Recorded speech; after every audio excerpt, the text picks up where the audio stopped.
So let's now have a look at what the effect of this non-cumulative preference share error would have on the calculation of my NCI opening balance.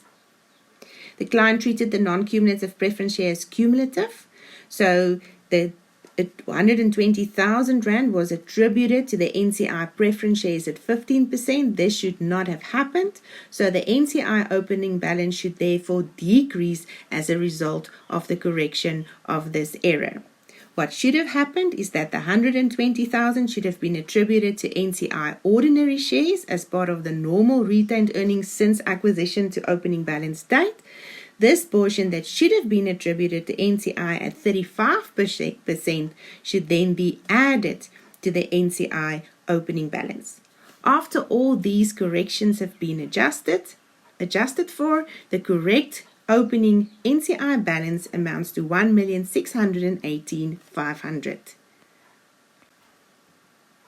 Let's now look at the correct retained earnings opening balance. Again, we start the calculation with the amount given by the client that was calculated incorrectly. The first error to adjust for relates to the incorrect gain from bargain purchase. Due to the errors made in the measurement of NCI in ordinary shares at acquisition date, as well as the portion of retained earnings at acquisition date that was incorrectly attributed to the preference shareholders, the gain from bargain purchase calculated by the client is incorrect and has to be excluded from the retained earnings opening balance. This amount you will find under additional information point 5.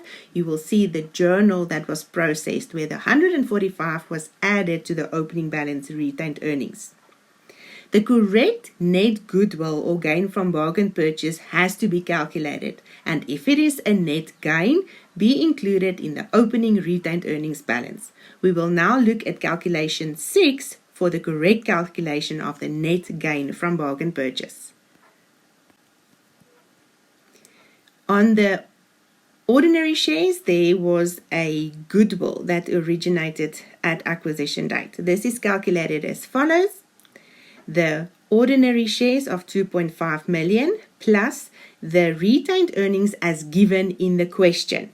Please note that retained earnings given in the question have been adjusted for the 120,000 preference shares. It's been excluded from the retained earnings of the subsidiary. This should not have been attributed to the preference shares, but left in the retained earnings balance attributable to ordinary shares at acquisition date. It was not declared for 2 years prior to acquisition date, but because it's non-cumulative, none of it is in arrears. Therefore, you have to add back the 120,000 into the retained earnings attributable to the ordinary shares. Against that, you compare that total equity of the subsidiary against the consideration paid by the parent, and then please note the correct fair value of NCI at acquisition date. If you've done that calculation, you'll get correct goodwill of 10,000 Rand. The next calculation relates to the gain from bargain purchase that originated on the preference shares. For this calculation, you compare the 800,000 preference share capital against the consideration paid by the parent and NCI measured at fair value. The only equity attributable to the non-cumulative preference shares at acquisition date is the share capital. Please note then it's no portion of the retained earnings. So that 120,000 retained earnings was really moved back to the ordinary share at acquisition date. If you've done this calculation correctly, you'll end up with a net gain from bargain purchase on the preference shares.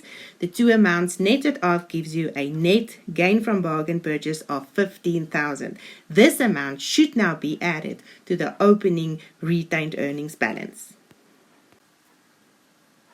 So back to the retained earnings opening balance calculation. Here you would now see that corrected 15,000 net gain from bargain purchase that is added to the opening retained earnings. The equity of S is always attributed to both the owners of P and NCI. If an error was made in the amount attributed to NCI, the contrabalance affected will be the equity attributable to the owners of P, which is retained earnings in this case. So the next three amounts will be familiar because you've seen it above in the calculation of opening NCI.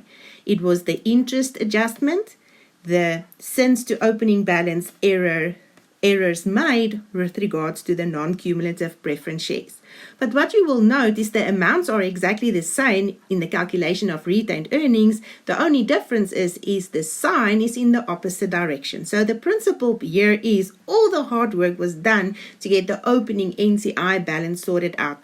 These three amounts you will now also have to adjust for the effect thereof in retained earnings just in the opposite direction. So all the adjustments made to NCI will also affect changing retained earnings. After all these adjustments have been made, the correct opening retained earnings opening balance is 4,646,500.